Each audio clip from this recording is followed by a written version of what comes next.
Thank you for coming. I'm honored Sure. to talk to you. I'm honored to be in your presence. It is mutual, Rob. Oh, thank you. Well, what you've done has been a big inspiration for me moving from sharks into the bigger picture. By the time I was done, I'd read your books, I'd met all these scientists, and they said, it's not just sharks, it's everything we depend on for survival.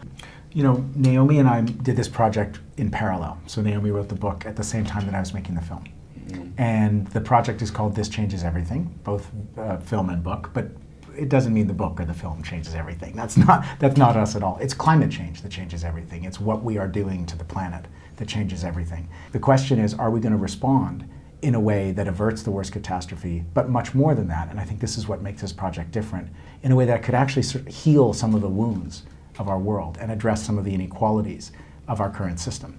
Because great crises are opportunities for great change, and it could go one of two ways. So we're seeing people around the world keeping fossil fuels in the ground, blockading pipelines, creating alternative energy, renewable energy projects in some of the poorest places in the world. And we're seeing a lot of momentum in the climate movement in the past couple of years, and it's only building. And we see a tremendous amount of hope in that. And that's like a lot of the terrain of the book and the film are tracking that positive momentum. I've never been under any illusion that cultural products, instantly change the world. Actually, it's about power, and we need to build a counterpower to the incredible power of fossil fuel companies, the banks that fund them. The front lines of the climate fight is a fight for survival. It's people fighting for their air, their water, for their kids, and they have everything on the line. So far, it seems the environmental movement hasn't really succeeded yet.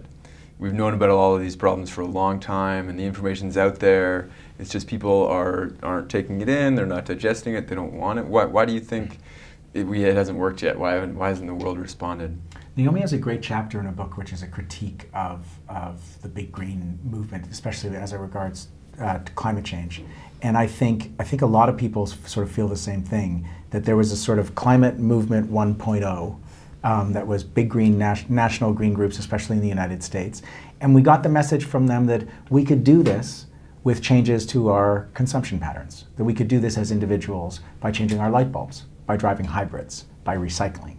And this was a message that corporate America was really quite happy with. Actually, it's not about people changing the way they consume, it's about people coming together and, as Naomi said, building a counterpower to the business as usual path, which is leading us to like planetary and human suicide.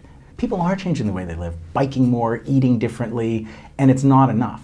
It's a great start, and people should do it anyway, and it feels better, but there's this connect the dots thing that's happening, which is really exciting evolution of environmentalism. Mm-hmm. Now, the manifesto you released today, how would society go about implementing something like that? Oh, so we launched something called the LEAP Manifesto, and that came out of a gathering that we helped host. We are a little This Changes Everything team, because we always, we had, there was the book and there's a film, but there was also this amorphous thing called outreach, which really meant linking up with the groups who are actually doing the work, who are going to take these ideas and put them into action, who are already doing that. So people just said, it would be helpful to just have a place to talk. So we hosted this 2-day gathering with incredible movement leaders, First Nations, climate, anti-poverty, all these different sectors. And out of that meeting, which happened in May, emerged this document called The LEAP. And the theme of it is that we need a country based on caring for one another and caring for the planet, that we now have a system that's all based on extraction without limit, whether it's extraction from the earth or extracting from people, just pushing people beyond their limits. And so we launched it because we are in an election campaign in Canada, and lots of people involved in this manifesto are supporting one party or another.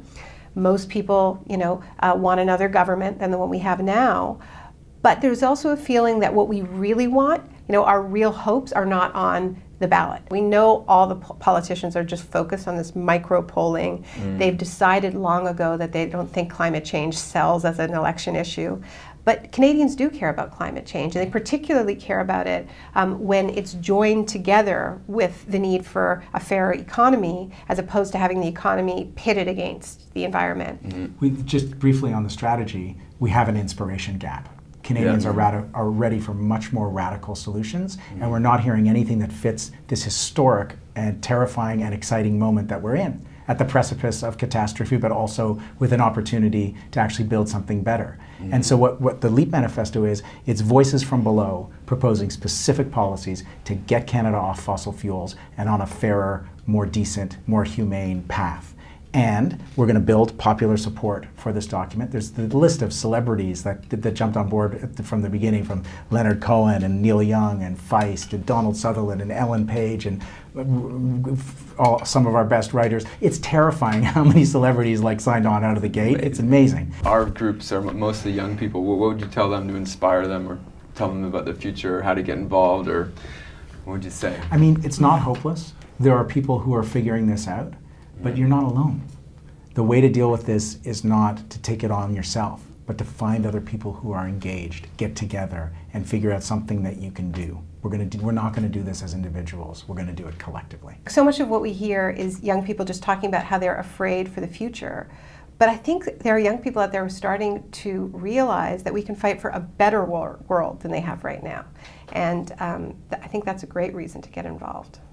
Yeah, I'm with you. Thank you so much.